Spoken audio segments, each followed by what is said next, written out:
thought somebody clicked. Oh, they did. Hey!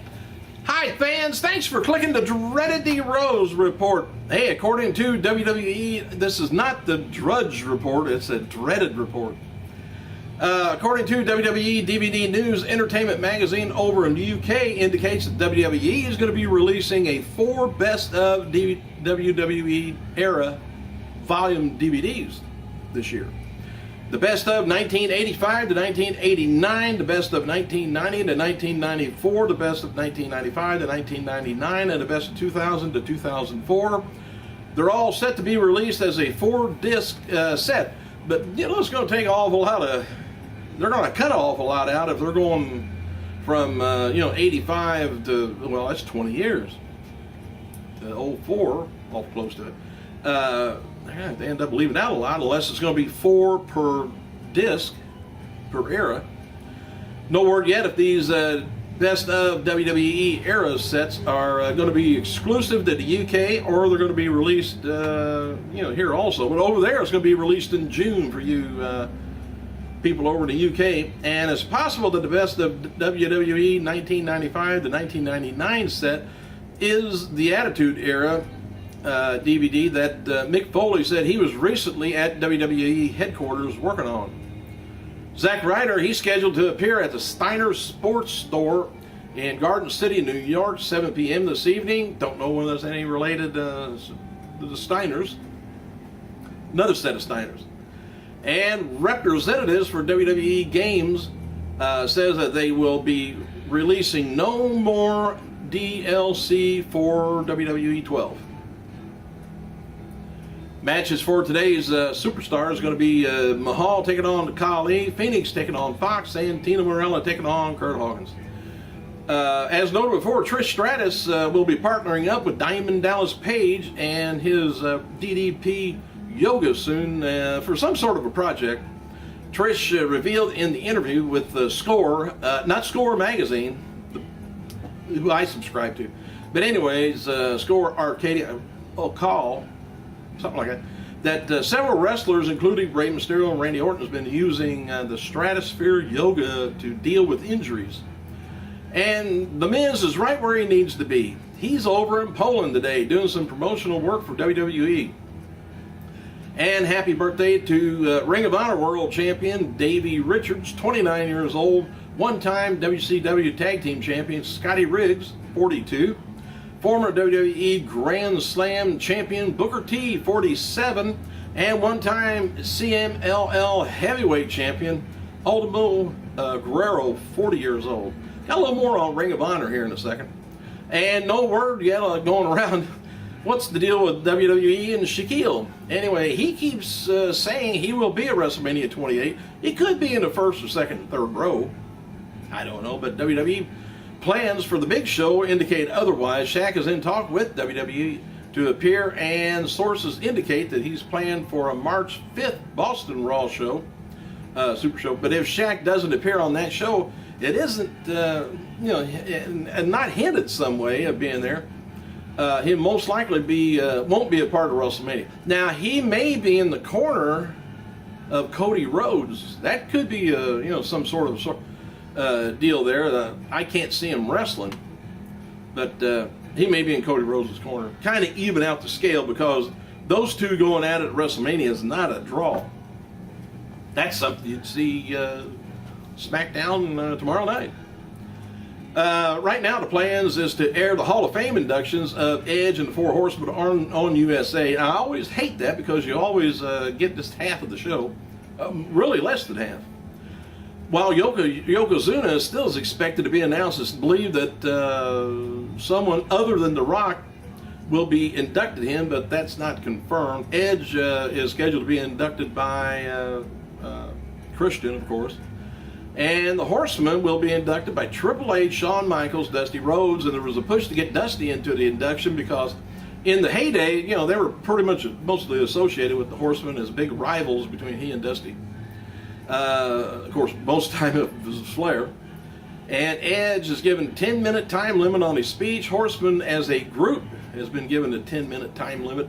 So divide 4, but they only got a couple of minutes. And according to Ric Flair attending WWE 12 Hall of Fame ceremony in Miami. It's said that the situation with TNA is still up in the air, and Flair has indicated that he will be there, but as of now, TNA has not officially given him the clearance to attend. No word yet whether, how things stand between TNA and WWE regarding Flair to attend and appear on camera. It would probably they want a little pat on the back if they let Flair come over, so they can maybe have something happen their way. Hey, I got a proposition here. Into the comments section down here, if you got time, tell me if The Rock, not wrestling or any otherwise, if The Rock was over on TNA on Spike Channel, TNA, would their ratings go up? If he was doing well, let's say what he's doing here, getting ready for a big show, maybe not wrestling on the weekly thing, but do one pay-per-view for TNA, and of course you got the build-up. Would their ratings finally get out of the 1.0 or 1.1 rut it's in? Could he bring it up out of there? Hogan couldn't. Nobody else really has.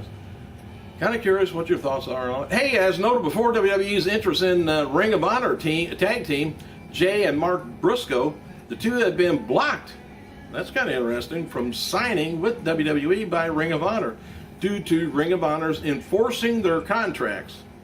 Never did that before because they used to, of course, they're probably wanting a little bit of something from WWE in return by, them losing their stars. Ring of Honor officials have also blocked wrestler Adam Cole from signing with WWE because they used to give him a little pat on the ass out the door saying, good luck, hope you make it big, make big money, because they were sort of a platform to get into WWE. There's been discontent in the Ring of Honor locker room due to the frustration with Booker Jim Cornette and other issues that have been due to contracts and their limitations when it comes to doing work on other independent shows. Other sources claim those rumors of discontent are untrue. I would be contented as long as they paid me and the check was good. WWE diva Maxine, she was interviewed by Ring My Bell radio show. Maxine talked about how she has a large female fan base and revealed she studied criminology and worked for a state attorney before she got into the WWE. Kane, he's featured on a new poster of WWE Extreme Rules pay-per-view this year. The event, of course, takes place April 29th from Chicago. And they got a synopsis on there that says, extreme times call for extreme rules. Don't miss Cena, Punk, Orton, Miz, all your favorite superstars. In it all on the line for Extreme Rules live pay-per-view Sunday. And then there's a synopsis also out and around for TNA's 2012 Lockdown pay-per-view. Lockdown this year takes place April 15th from Nashville, Tennessee. It's going to be featuring Rude taking on Storm for the heavyweight title. It says it's a brutal event of the year, and every match takes its place inside a steel cage. And you kind of lose the uniqueness of the steel cage after a whole pay-per-view event that's in there. And I wish they could come up with some sort of an invisible fence to keep them in. I hate looking through all that wire. Anyway, Sunday, April 15th, pay-per-view, 8 p.m. And In Demand is releasing a synopsis for WrestleMania 28 pay-per-view, and it's also advertising Rey Mysterio on it. So witnesses once in a lifetime collision of Rock and Cena, face off the grandest stage of them all.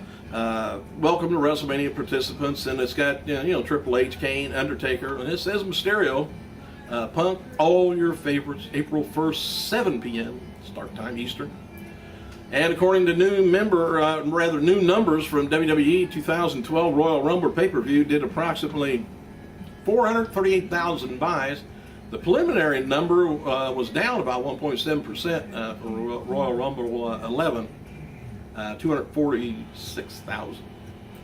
Based on early numbers, the Royal Rumble did around 272,000 North America buys, 166,000 internationally. And official title now of William Regal's new role on NXT is match coordinator, as announced today on the show. Miz is going to be playing in a TV reality show as a contestant on March 14th. It's a U.S. network show, Psych, I guess. And noted before, Psych star James Rhoda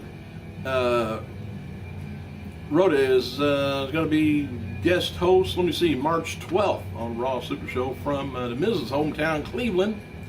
And as noted before, WWE may be dropping their new line of kayfabe t-shirts.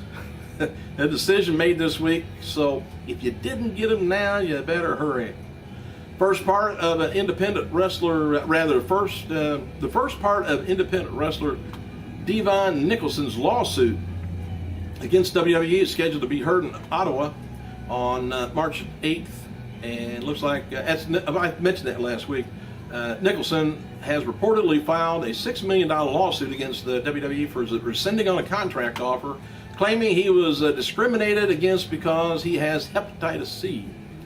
And good old Terry Funk, wrestling legend, had to pull out of Toronto wrestling reunion later this year because he's recovering from a knee replacement surgery. Funk is, who was notorious for retiring several times over the years, may actually see his career come to an end with his upcoming surgery, because I think it's the second one.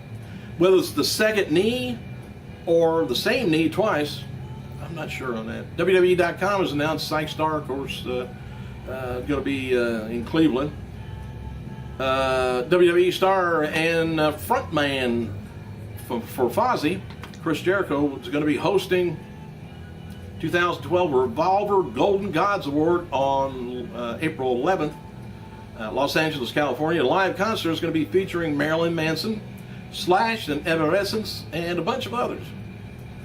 And the official website for the TD Garden is no longer advertising Undertaker for next Monday, by the way, Super Show in Boston, Massachusetts.